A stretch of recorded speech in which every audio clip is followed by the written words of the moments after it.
Elara and the Sunspark.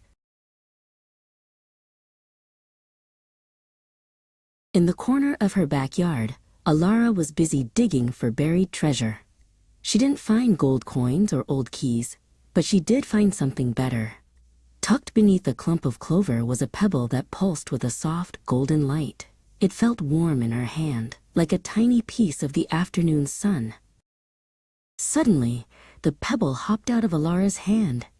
It bounced across the lawn, leaving a trail of shimmering dust behind it. Elara laughed and chased after the light as it headed straight for the roots of the ancient gnarled oak tree at the edge of the woods. As Elara reached the tree, the ground seemed to ripple like water. She felt a strange tingle from her toes to her hair, and within seconds, the grass was taller than her head. Standing by a tiny door in the tree's roots was a small fellow named Humus. He wore a coat made of soft green moss and a hat fashioned from an acorn cap. Humus looked very worried. He explained that the Sunspark, the pebble Elara had found, was the heart of the garden. Without it, the flowers would forget how to bloom, and the bees would lose their way. "It's stuck," Humus sighed, pointing into the dark, tangled tunnels beneath the roots, "and I am far too clumsy to get it back." Elara grabbed a glowing mushroom to use as a torch. "Don't worry, Humus, we can find it together," she said.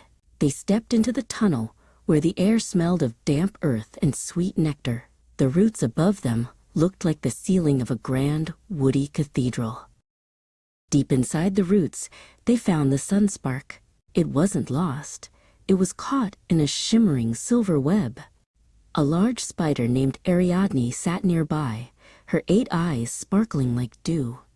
She wasn't scary at all. She looked quite confused by her glowing guest. Humus stepped forward and bowed to the spider.